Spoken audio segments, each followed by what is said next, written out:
જય બજરંગબલી, જય સાઈનાથ।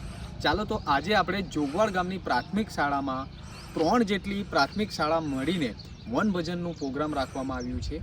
તો ત્યાંના છોકરાઓની ફરમાઈશ છે કે અમારા તરફથી એમણે ખમણ ખાવા છે।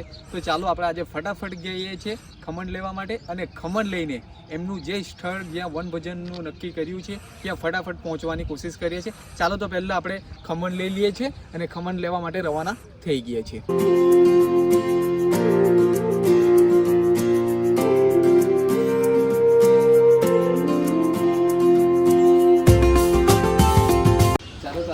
વાગીને 27 થઈ ગઈ છે અને આપણે અનાવલ ગામે જલારામ ખમણમાં ખમણ લેવા માટે આવી ગયા છે। ચાલો તો ફટાફટ ખમણ લઈએ છીએ અને વનભોજનના સ્થળે પહોંચવાની કોશિશ કરીએ છીએ। ચાલો તો ફટાફટ લઈ લઈએ છીએ આપણે। ચાલો તો આપણે 25 કિલો જેટલું ખમણ લઈ લીધું છે અને ગાડીમાં મુકાઈ ગયું છે અને ફટાફટ આપણે પહોંચવાની કોશિશ કરીએ છીએ।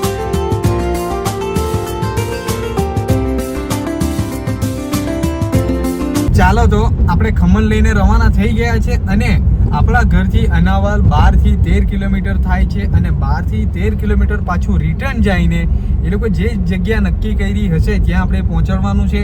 ચાલો તો ફટાફટ જઈએ છીએ અને ત્યાંનું પણ તમને જે કંઈ આયોજન એમણે બનાવ્યું હશે અને કયા સ્થળે જવાના હશે એ પણ એમને કોન્ટેક્ટ કરીને જાણકારી લઈ લઈએ છીએ અને ત્યાં ફટાફટ પહોંચવાની કોશિશ કરીએ। તો ચાલો આપણે જઈએ છીએ ફટાફટ વનભોજનમાં।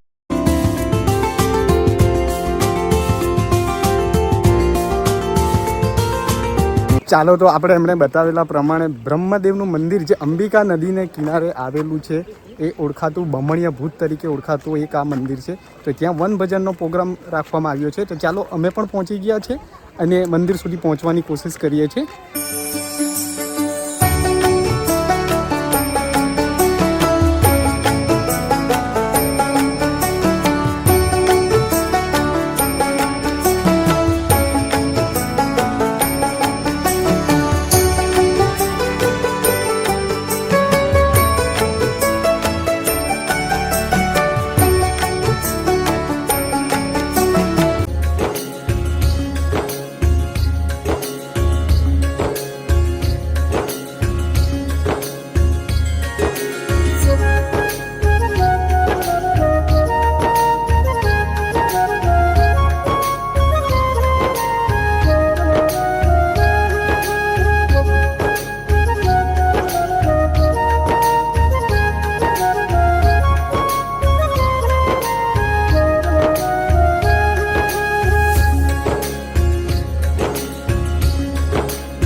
ભૂત નામથી ઓળખાતું આ મંદિર એક અંબિકા નદીના કિનારે આવેલું છે અને અહીંયા નાના નાના છોકરા જબરજસ્ત ડાન્સની પ્રવૃત્તિ કરી રહ્યા છે। એ 1 થી 5 ધોરણ સુધીના વિદ્યાર્થીઓ છે અને 3 શાળા મળીને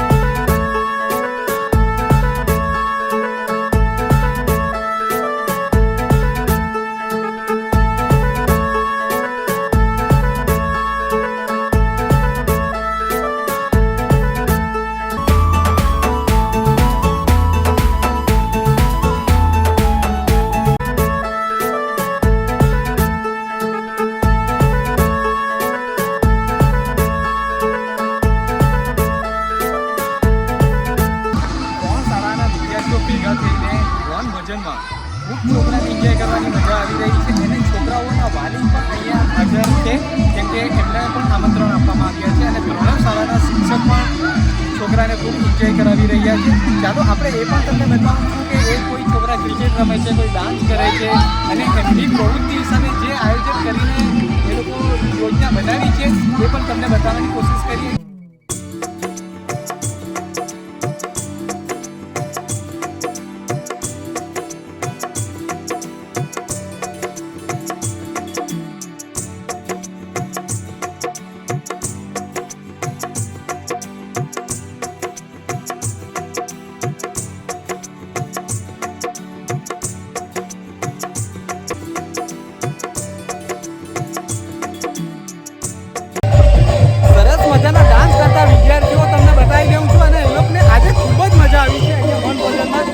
આવે એ પણ તમને બતાવું છું મેં.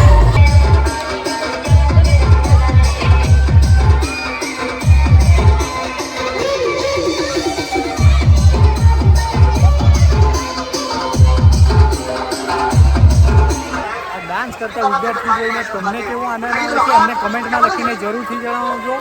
ચાલો તમને પણ બતાવું છું